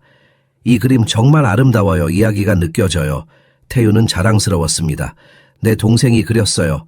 그 말을 할 때마다 가슴이 벅찼습니다. 내 동생이라는 말이 너무나 자연스러웠습니다. 저녁이면 4명이 함께 저녁을 먹었습니다. 태윤, 태준, 은서, 혜운이었습니다. 대화가 끊이지 않았습니다. 웃음소리가 집을 채웠습니다. 하지만 때로는 조용한 순간도 있었습니다. 태준이 멍하니 앉아 있을 때가 있었습니다. 잃어버린 시간을 생각할 때였습니다. 괜찮아? 은서가 물었습니다. 그냥 이 모든 게 꿈 같아. 30년을 혼자였는데 이제 가족이 있어. 꿈이 아니야. 진짜야. 태주는 미소 지었습니다. 그래. 이제 알아. 이게 내가 평생 찾던 거야. 어느 일요일 4명은 함께 공원에 갔습니다. 혜운이는 뛰어놀았습니다. 어른들은 벤치에 앉아 이야기를 나눴습니다. 행복해? 태윤이 물었습니다. 응. 태준이 대답했습니다. 정말로. 태양이 저물었습니다. 하늘이 주황빛으로 물들었습니다. 네 사람의 그림자가 길게 늘어났습니다. 하나의 가족처럼 보였습니다. 집에 가자. 태윤이 말했습니다. 응, 집에 가자. 태준이 반복했습니다. 그 말이 너무나 달콤했습니다. 집이라는 단어가 이제 의미를 가졌습니다. 돌아갈 곳이 있었습니다. 기다리는 사람들이 있었습니다. 30년 만에 태준은 진짜 집을 찾았습니다. 제16장 몇 주가 지나면서 태준의 적응은 더욱 깊어졌습니다. 하지만 쉽지만은 않았습니다. 어느 날 밤 태준은 식탁에서 밥을 먹다가 멈췄습니다. 눈물이 흘렀습니다. 무슨 일이야? 태윤이 놀라 물었습니다. 이 맛 기억나? 태준이 떨리는 목소리로 말했습니다. 아버지가 만들던 된장찌개 맛이야. 태윤도 울컥했습니다. 그래, 아버지 레시피야. 내가 그대로 따라 만들어. 태준은 수저를 내려놓았습니다. 형, 나는 아버지를 기억 못해. 얼굴은 희미하게 보여. 하지만 이 맛은 기억해. 몸이 기억하고 있어. 괜찮아. 천천히 기억할 거야. 하지만 기억은 항상 달콤하지만은 않았습니다. 때로는 고통스러웠습니다. 태준은 문득 어머니를 그리워했습니다. 만난 적도 기억하지도 못하는 어머니를 말입니다. 밤에 피아노 소리를 들으면 울고 싶었습니다. 은서가 알아챘습니다. 그녀는 조용히 다가와 앉았습니다. 힘들지? 태준이 인정했습니다. 뭔가를 잃어버린 느낌이야. 아니, 처음부터 가지지 못한 것들이. 하지만 지금 가지고 있잖아. 형이 있고 조카가 있고 그리고 은서는 말을 멈췄습니다. 그리고 나도 있어. 은서가 부끄럽게 말했습니다. 태준은 처음으로 은서를 제대로 봤습니다. 항상 옆에 있었지만 이제야 보였습니다. 그녀의 부드러운 눈빛, 따뜻한 미소, 헌신적인 마음을 말입니다. 고마워. 은서야, 태준이 진심으로 말했습니다. 네가 없었으면 나는 여전히 길을 잃었을 거야. 다음 날 태준은 식당 일에 더 깊이 참여했습니다. 단순히 그림만 그리는 게 아니었습니다. 손님들을 맞이했습니다. 주방도 도왔습니다. 태윤이 놀랐습니다. 요리할 줄 알아? 모르겠어. 그냥 손이 기억하는 것 같아. 태준은 칼을 잡았습니다. 자연스럽게 채소를 썰었습니다. 양손을 모두 사용했습니다. 태윤처럼 양손잡이였습니다. 우리 DNA에 있나 봐. 태윤이 웃었습니다. 형제는 함께 주방에서 일했습니다. 말없이도 호흡이 맞았습니다. 태윤이 국을 끓이면 태준은 반찬을 준비했습니다. 완벽한 팀워크였습니다. 손님들이 좋아했습니다. 형제가 함께 일하니 음식 맛이 더 좋아졌어요. 저녁이면 혜운이와 시간을 보냈습니다. 아이에게 그림을 가르쳤습니다. 혜운이는 재능이 있었습니다. 삼촌처럼 되고 싶어요. 혜운이가 말했습니다. 그럼 열심히 연습해야지. 삼촌은 언제부터 그림 그렸어요. 태준은 생각했습니다. 아마도 4살 때부터였던 것 같아. 형이랑 같이 그렸어. 그때부터 지금까지 계속 그렸어요. 아니, 태준이 솔직하게 말했습니다. 오랫동안 멈췄어. 왜 그리는지 몰랐거든. 하지만 이제 알아. 기억하려고 그렸던 거야. 내가 누군지 잊지 않으려고. 혜운이는 삼촌을 꼭 안았습니다. 이제 잊지 마세요. 우리가 있잖아요. 주말에는 4명이 함께 장을 보러 갔습니다. 시장에서 신선한 재료를 샀습니다. 태주는 처음에는 어색했습니다. 이렇게 평범한 일상이 낯설었습니다. 저기 고등어 싱싱해 보인다. 태윤이 가리켰습니다. 그럼 고등어 조림 해 먹을까? 태준이 제안했습니다. 너 고등어 조림 할 줄 알아? 모르겠어. 하지만 해보고 싶어. 집에 돌아와 함께 요리했습니다. 태준의 손은 자연스럽게 움직였습니다. 간을 맞추고 양념을 만들었습니다. 마치 평생 해온 것처럼 말입니다. 어디서 배운 거야? 태윤이 감탄했습니다. 몰라. 그냥 알고 있어. 아버지가 가르쳐 주신 건가? 그럴 거야. 네가 어렸을 때 주방에서 항상 아버지를 따라다녔거든. 저녁 식사는 완벽했습니다. 고등어 조림은 맛있었습니다. 태윤도 인정했습니다. 아버지 맛이야 정말로. 식사 후 태주는 거실에 있는 피아노를 봤습니다. 오랫동안 덮여있던 피아노였습니다. 쳐봐도 돼? 태준이 물었습니다. 당연하지. 태주는 피아노 앞에 앉았습니다. 먼지를 닦았습니다. 건반을 만졌습니다. 그리고 놀라운 일이 일어났습니다. 손가락이 움직였습니다. 멜로디가 흘러나왔습니다. 간단한 곡이었지만 아름다웠습니다. 이 곡, 태윤이 숨을 죽였습니다. 어머니가 자주 치시던 곡이야. 정말? 태준도 놀랐습니다. 나는 그냥 손이 알아서 움직였어. 어머니가 우리한테 가르쳐 주셨어. 4살 때. 태준은 계속 쳤습니다. 눈을 감았습니다. 희미한 기억이 떠올랐습니다. 부드러운 손이 자신의 작은 손을 감싸고 있었습니다. 따뜻한 목소리가 노래를 불렀습니다. 잘했어, 태준아. 눈물이 흘렀습니다. 하지만 슬픈 눈물이 아니었습니다. 기쁜 눈물이었습니다. 어머니와 연결되는 느낌이었습니다. 은서와 혜운이도 조용히 들었습니다. 집 안이 음악으로 가득 찼습니다. 30년 만에 처음으로 말입니다. 곡이 끝났습니다. 모두가 박수를 쳤습니다. 태준은 웃었습니다. 진심으로 행복했습니다. 이제 매일 칠게. 태준이 약속했습니다. 어머니를 위해서. 그날 밤 태준은 평화롭게 잠들었습니다. 악몽 없이 말입니다. 처음으로 집에 있다는 느낌을 받았습니다. 진짜로 집에 온 것입니다. 연화의 재판이 시작되었습니다. 법정은 사람들로 가득 찼습니다. 언론도 왔습니다. 부유한 여자가 가정부를 모함한 사건은 화제가 되었습니다. 검사는 모든 증거를 제시했습니다. CCTV 영상, 조작된 전화 기록, 거짓 증인들의 자백이 나왔습니다. 연화는 변명할 수 없었습니다. 태윤과 은서도 참석했습니다. 증인석에 섰습니다. 태윤은 연화를 똑바로 봤습니다. 한때 사랑했다고 생각했던 여자였습니다. 하지만 지금은 낯선 사람처럼 보였습니다. 피고인은 피해자의 방에 침입하여 증거를 조작했습니다. 검사가 단호하게 말했습니다. 무고죄, 명예훼손, 주거침입죄가 성립됩니다. 연화의 변호사는 애를 썼습니다. 제 의뢰인은 일시적인 감정으로 실수를 했을 뿐입니다. 실수가 아닙니다. 검사가 반박했습니다. 계획적인 범죄입니다. 전화번호를 구입하고 거짓 증인을 매수하고 보석을 심어 놓았습니다. 모두 계획된 행동입니다. 판결이 내려졌습니다. 징역 1년, 집행유예 2년, 사회봉사 300시간이었습니다. 그리고 은서에게 배상금을 지불해야 했습니다. 연화는 창백한 얼굴로 법정을 떠났습니다. 기자들이 카메라를 들이댔습니다. 그녀는 손으로 얼굴을 가렸습니다. 법정 밖에서 은서는 깊게 숨을 쉬었습니다. 끝났어요. 태윤이 말했습니다. 네. 은서가 고개를 끄덕였습니다. 이제 앞으로 나아갈 수 있어요. 집에 돌아오니 또 다른 소식이 기다리고 있었습니다. 엄 관리인이 사표를 냈습니다. 오랫동안 집에서 일했던 나이 든 여자였습니다. 왜 그러세요? 태윤이 물었습니다. 사장님, 관리인이 차갑게 말했습니다. 저는 이런 집에서 일할 수 없어요. 아무나 받아들이는 집에서는요. 은서를 가리키는 말이었습니다. 여전히 계급을 따지는 생각이었습니다. 그러세요. 태윤은 화내지 않았습니다. 그럼 이번 달까지만 일하시고 떠나세요. 엄 관리인은 코웃음 치며 나갔습니다. 하지만 태윤은 개의치 않았습니다. 오히려 홀가분했습니다. 이제 집이 더 편해질 거야. 태윤이 은서에게 말했습니다. 은서는 주방을 완전히 책임지게 되었습니다. 자유롭게 요리했습니다. 새로운 메뉴를 시도했습니다. 혜운이에게 만두 빚는 법을 가르쳤습니다. 은서 이모 이렇게 하는 거 맞아요? 혜운이가 물었습니다. 완벽해. 네가 정말 잘하네. 아이는 기뻐하며 더 열심히 만두를 빚었습니다. 태주는 매일 피아노를 쳤습니다. 처음에는 간단한 곡들이었습니다. 하지만 점점 실력이 늘었습니다. 손가락이 기억을 되찾았습니다. 어느 날 저녁 태주는 새로운 곡을 연습했습니다. 복잡한 곡이었습니다. 실수를 했습니다. 다시 시작했습니다. 또 실수했습니다. 힘들어 태윤이 옆에 앉았습니다. 이 곡 어머니가 가장 좋아하셨던 곡이래. 완벽하게 치고 싶어. 서두르지 마. 천천히 하면 돼.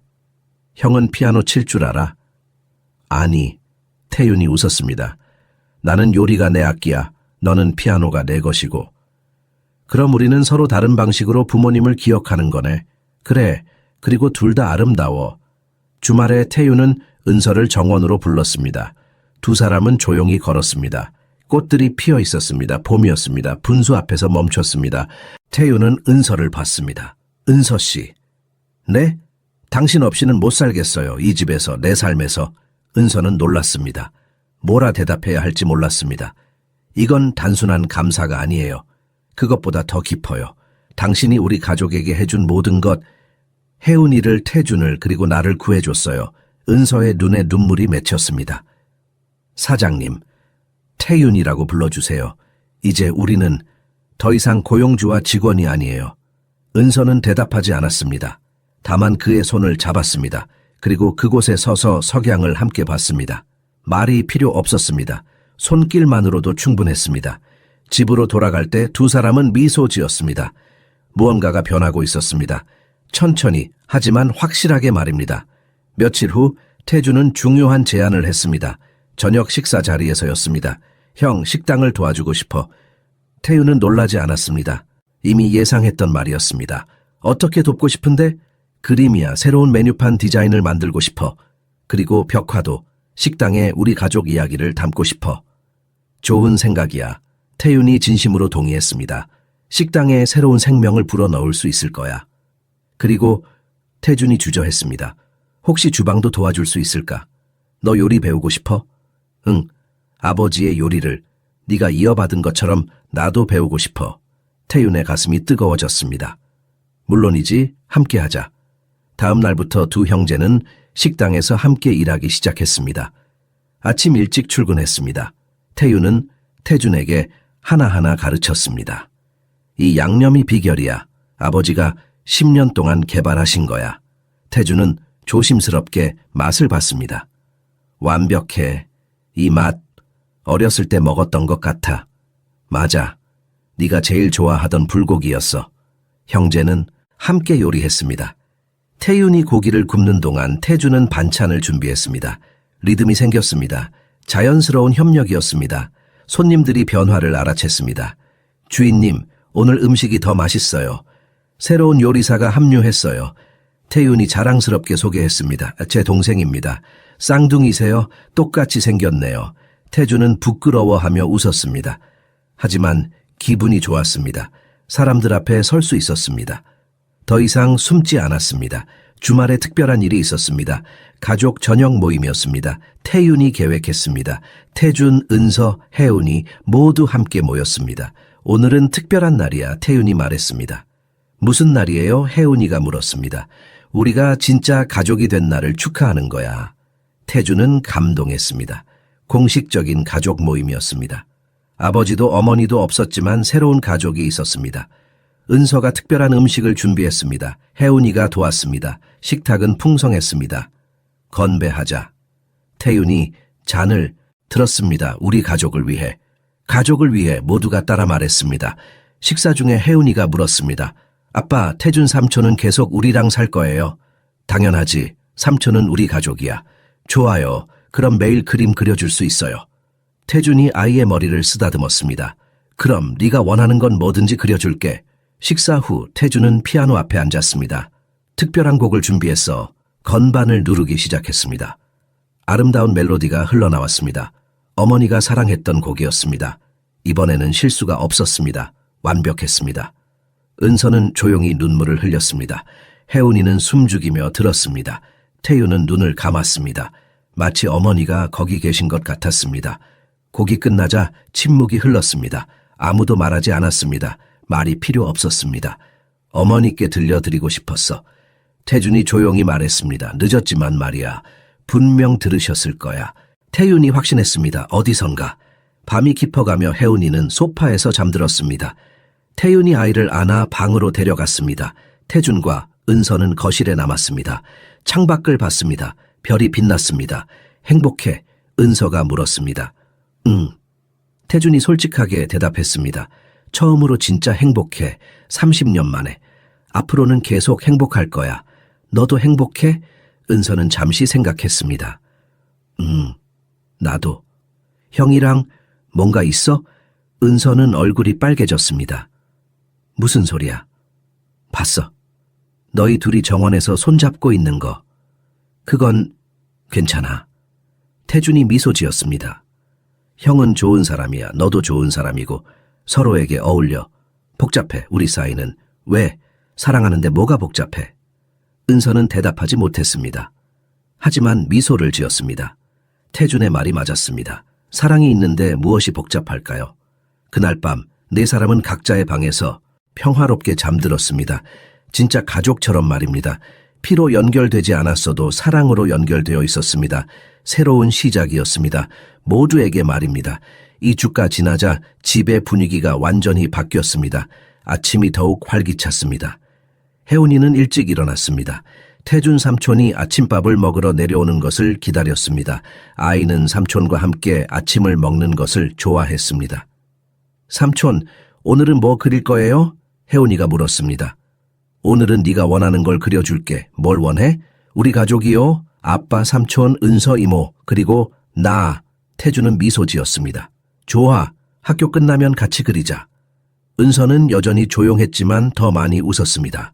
주방에서 노래를 흥얼거렸습니다. 예전에는 하지 않던 일이었습니다. 행복의 표시였습니다. 태준은 매일 식당에 갔습니다.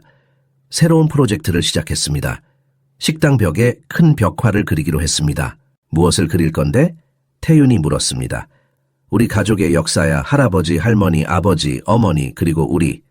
손님들이 좋아할 거야. 태준은 며칠 동안 밑그림을 그렸습니다. 연필로 벽에 스케치했습니다. 주방에서 요리하는 할아버지의 모습, 피아노를 치는 할머니의 모습, 손을 잡고 뛰어노는 쌍둥이 아이들을 그렸습니다. 손님들이 감탄했습니다.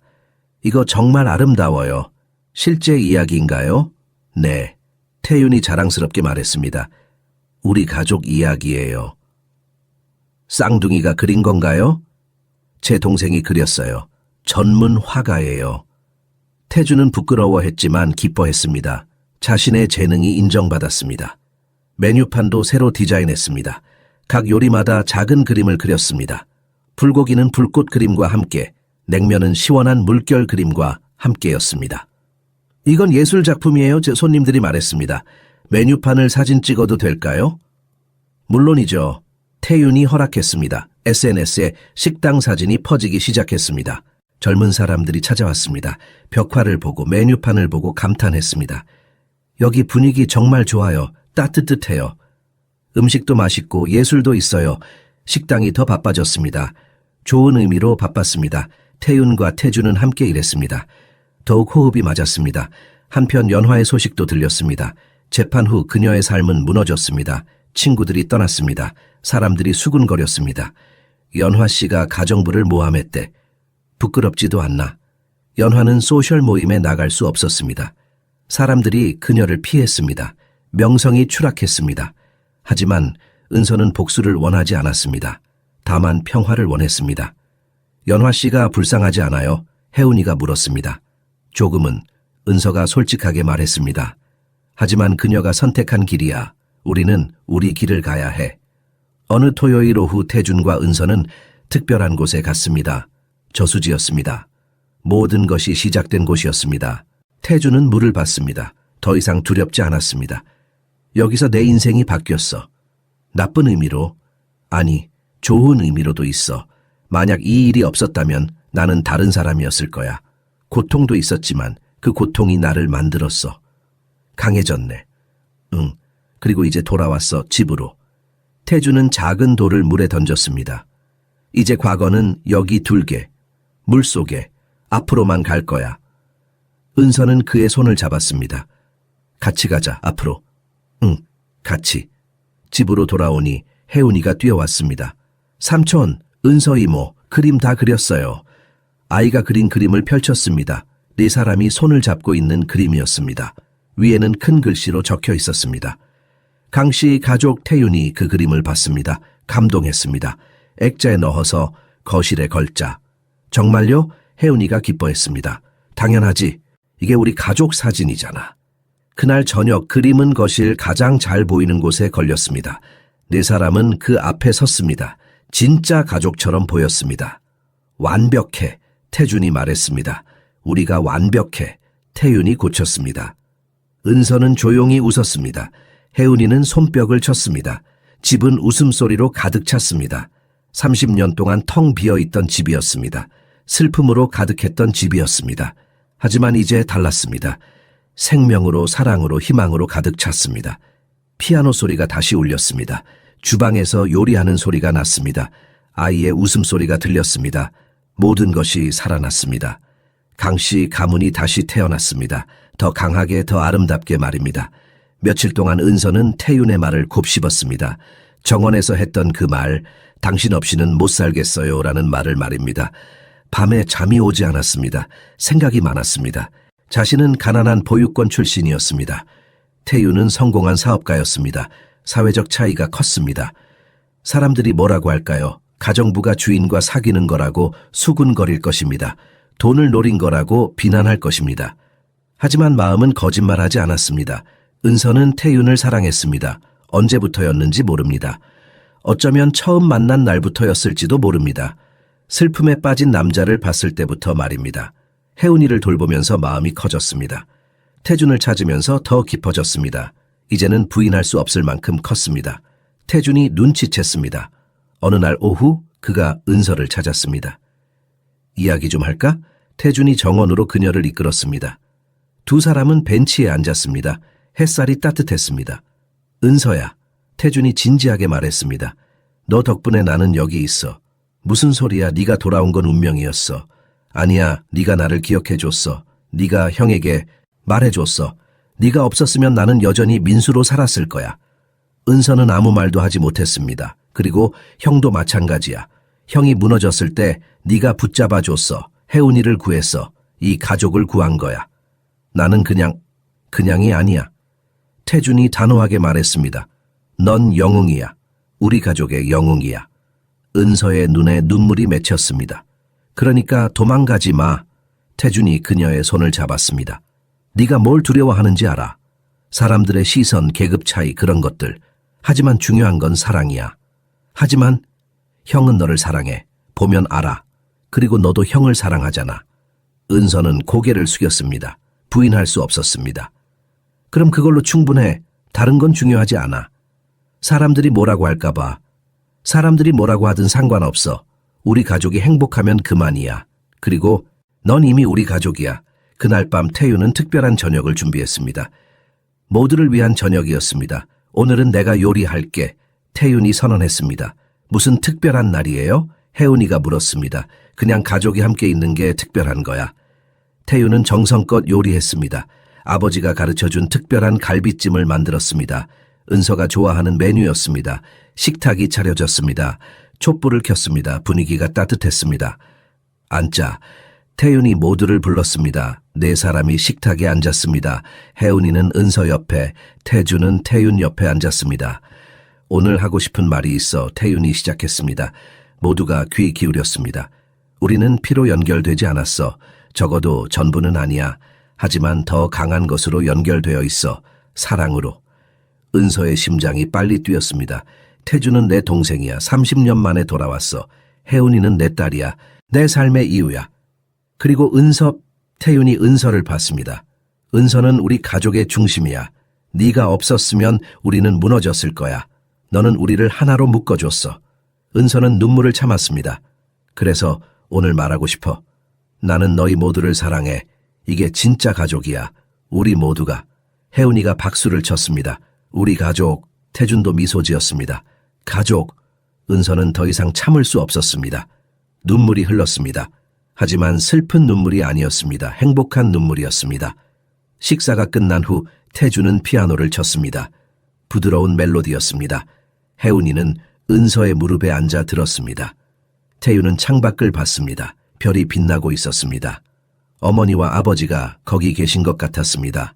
지켜보고 있는 것 같았습니다. 괜찮으시죠? 태윤이 하늘을 향해 속삭였습니다. 저희가 행복해도 되죠? 바람이 불었습니다. 마치 대답하는 것 같았습니다. 그래, 행복해라. 은서는 그날 밤 깨달았습니다. 자신이 진정으로 속한 곳을 찾았다는 것을 말입니다. 이 집이 자신의 집이라는 것을, 이 사람들이 자신의 가족이라는 것을 말입니다. 계급도 과거도 다른 사람의 시선도 중요하지 않았습니다. 중요한 건 사랑이었습니다. 그리고 이 집에는 사랑이 넘쳤습니다. 잠자리에 들기 전 은서는 거울을 봤습니다. 처음으로 진정으로 웃는 자신을 봤습니다. 행복한 자신을 봤습니다. 집에 왔어. 그녀가 자신에게 말했습니다. 드디어 집에 왔어. 몇 주가 지나며 모든 것이 자리를 잡았습니다. 태주는 공식적으로 강태준이 되었습니다. 호적에, 신분증에, 모든 서류에 진짜 이름이 적혔습니다. 기억도 더 선명해졌습니다. 아버지의 얼굴이 뚜렷해졌습니다.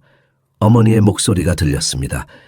옛날 집의 모습이 보였습니다. 형, 우리 집에 정원이 있었어. 거기 커다란 나무가 있었고 우리는 그 아래서 놀았어. 맞아, 감나무였어. 기억나? 응, 이제 기억나. 우리가 감을 따려고 올라갔다가 혼났었지. 형제는 웃었습니다. 잃어버렸던 추억들이 돌아왔습니다. 태유는 식당 리모델링을 결정했습니다. 새로운 시작을 위해서였습니다. 태준의 벽화를 더 확장했습니다. 홀 하나를 완전히 바꿨습니다. 가족 이야기의 방으로 만들 거야. 태윤이 설명했습니다. 태준은 벽 전체에 그림을 그렸습니다. 할아버지가 식당을 여는 장면, 할머니가 피아노를 가르치는 장면, 쌍둥이가 태어나는 장면, 그리고 재회하는 장면까지 그렸습니다. 완벽해. 손님들이 감탄했습니다. 이건 예술이에요. 살아있는 역사예요. 은서도 식당을 도왔습니다. 단순히 가정부가 아니었습니다. 경영에도 참여했습니다. 메뉴 개발을 도왔습니다. 손님 응대도 했습니다. 은서 씨는 사장님 부인이세요. 손님들이 물었습니다. 은서는 당황했습니다. 아니에요. 저는 가족이에요. 태윤이 대신 대답했습니다. 가장 소중한 가족입니다. 은서는 얼굴이 빨개졌습니다. 하지만 부인하지 않았습니다. 식당은 점점 유명해졌습니다. 음식, 예술, 그리고 이야기가 있는 곳으로 알려졌습니다. 예약이 밀렸습니다. 사람들이 줄을 섰습니다. 형, 우리 성공했어. 태준이 기뻐했습니다. 아니, 우리가 함께해서 성공한 거야. 한편 연화의 소식도 들렸습니다. 그녀는 사회봉사를 하고 있었습니다. 어느 무료 급식소에서 일했습니다. 처음에는 억지로 했지만 점점 달라졌습니다. 가난한 사람들을 봤습니다. 힘든 삶을 사는 사람들을 만났습니다. 그들의 이야기를 들었습니다. 처음으로 자신이 얼마나 교만했는지 깨달았습니다. 어느 날 연화는 태윤에게 편지를 보냈습니다. 태윤 씨께 용서를 구하려는 것이 아닙니다. 자격이 없다는 것을 압니다. 다만 진심으로 사과하고 싶습니다. 은서 씨에게 한 일을, 당신에게 한 일을 후회합니다. 이제야 깨달았습니다. 진정한 가치가 무엇인지를. 행복하시길 바랍니다. 연화. 태윤은 편지를 읽고 찢지 않았습니다. 서랍에 넣어두었습니다. 용서는 아니었습니다. 하지만 증오도 아니었습니다. 그냥 지나간 일이었습니다. 토요일에 네 사람은 특별한 곳에 갔습니다. 저수지였습니다. 태준이 제안했습니다. 거기 가고 싶어. 마지막으로. 물가에 섰습니다. 햇살이 물 위에서 반짝였습니다. 더 이상 어둡지 않았습니다. 아름다웠습니다. 여기서 모든 게 시작됐어. 태준이 말했습니다. 나는 죽을 뻔했어. 하지만 살았어. 그리고 이제 돌아왔어. 태윤이 동생의 어깨를 안았습니다. 이제 끝이야. 더 이상 과거에 매이지 말자. 이제 미래만 보자. 혜운이가 물에 꽃을 띄웠습니다. 할머니, 할아버지께 드리는 거예요. 꽃은 물 위를 떠다녔습니다. 아름다웠습니다. 작은 추모식이었습니다. 집으로 돌아오는 길, 혜운이는 새로운 그림을 그렸습니다. 네 사람이 함께 서 있는 그림이었습니다. 뒤에는 두 개의 빛나는 별이 있었습니다. 이게 뭐야? 태윤이 물었습니다. 할머니랑 할아버지예요. 하늘에서 우리를 지켜보고 계세요. 태주는 그 그림을 보며 울었습니다. 맞아. 분명 지켜보고 계실 거야. 그날 저녁 집에서 음악 소리가 흘렀습니다. 태준이 피아노를 쳤습니다. 혜은이가 옆에서 노래를 불렀습니다. 태윤과 은서는 주방에서 요리했습니다. 평범한 저녁이었습니다. 하지만 평범함이 가장 아름다웠습니다. 오랫동안 꿈꿔왔던 평범함이었습니다. 식사 후 태윤은 은서를 정원으로 불렀습니다. 밤이었습니다. 별이 빛났습니다. 은서 씨, 네? 나는 당신과 함께 살고 싶어요. 평생. 은서는 숨을 멈췄습니다. 청혼이에요. 공식적인. 하지만 우리는 다른 건 중요하지 않아요. 당신이 날 사랑하고 내가 당신을 사랑하면 그걸로 충분해요. 은서는 눈물을 흘렸습니다. 저도 사랑해요. 그럼 대답은? 네, 그래요. 함께 살아요. 두 사람은 껴안았습니다. 별빛 아래서 말입니다. 창문 너머로 태준과 혜은이가 지켜봤습니다. 아빠랑 은서 이모가 결혼하나 봐요.